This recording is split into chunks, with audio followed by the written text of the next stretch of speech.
Inside the sprawling city limits of Metro Manila, I've gotten a great introduction to the culinary culture of local city dwellers. Pulutan and other popular street foods that are a perfect fit for their hectic lifestyle and cramped cooking spaces. But the Philippines are also about slowing down and experiencing traditional meals. I've heard about a place in the country, a restaurant that doubles as an art gallery named Balo Balo, a fine dining eatery that locals revere for its superbly executed exotic cuisine. The restaurant is in the small town of Angono, known as an artist paradise. It's been a major art hub since the early 1900s when area artists first started gathering here to work and ultimately live. Our first stop on arrival is a hill overlooking Laguna de Bay. It's the largest lake in the Philippines, covering more than 250 square miles. At the bottom of the hill, I find the restaurant. Luz Vamin. Good morning, Andrew. Welcome Wonderful to our see place. you. Thank you, thank you. I'd like you to show our kitchen and experience our cuisine. Oh, I can't wait. After Hey. you. Luz Vamin Vocalan, who goes by the nickname Baby, owns Balo Balo. Her late husband, an artist and chef, opened the restaurant in 1982, and it pays homage to two of his passions, art and food. Balo Balo is a type of sauce. That's where it gets its name. Yes, yes. It's actually fermented shrimps. I love that. Fermented shrimps. Yeah. This is Hence the name. And that's a traditional Tagalog traditional, yeah.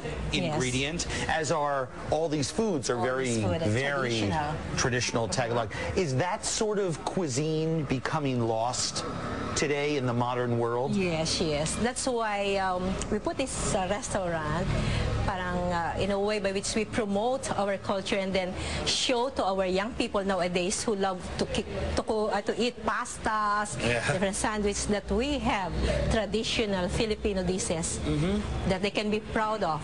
You see, these recipes are the recipes handed down from the parents or the relatives of my late husband, Perdigon, because The artist. The artist.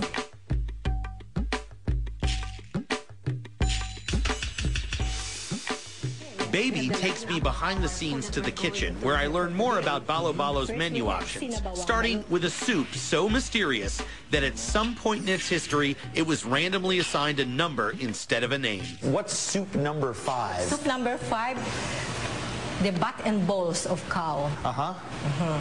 So it's very tasty. All right. Now, this, I'm assuming, is something I'm going to eat, but I've seen cars that are smaller than these. What in the name of everything that's holy are these guys? We call this thing uok.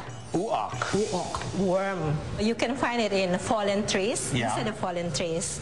And you see some of our natives would eat this one. They just take off the head and they eat directly.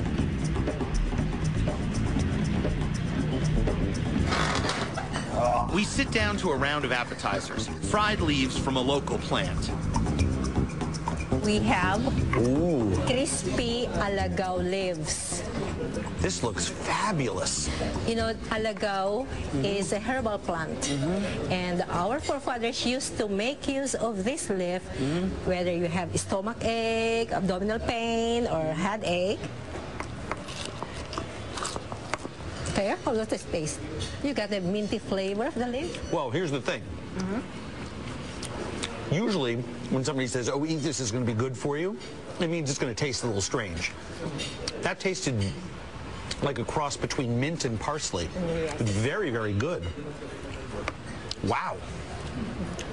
And these are good for me? Of course. Oh, yeah, let's have another one then. But that was just the warm-up. So now we have soup number 5. Soup number 5. Okay. Why does it have a number? To distinguish it from soup number 4? Number 4 and 5. You know, this is an aphrodisiac.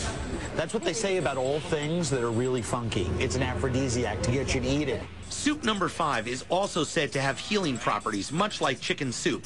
Feeling under the weather? Try some soup number 5.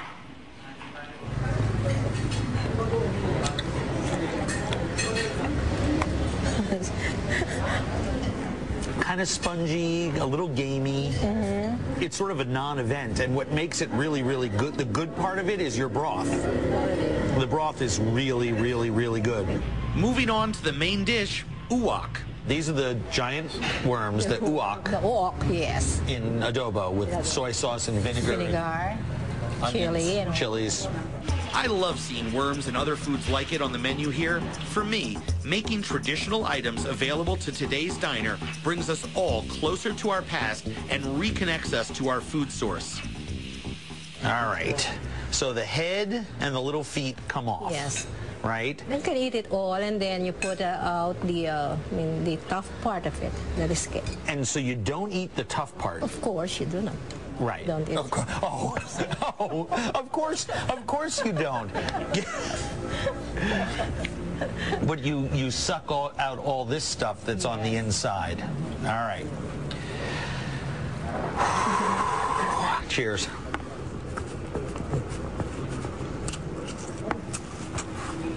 How does it taste? Oh my gosh. Oh, I don't know what those things ate. Something. But they didn't digest it very well.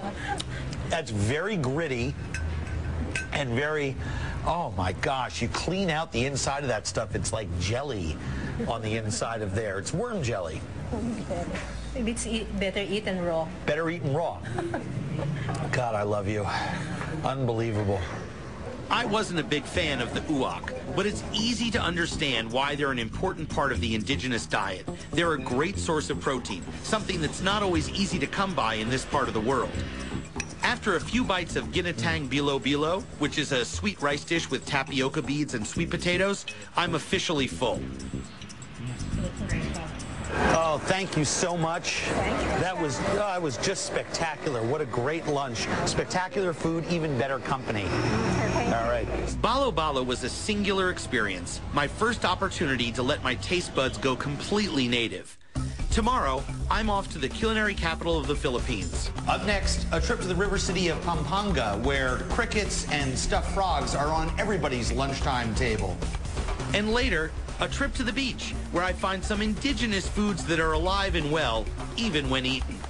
I was really excited about this until I realized that they were big, they were wood chewers, and they were alive.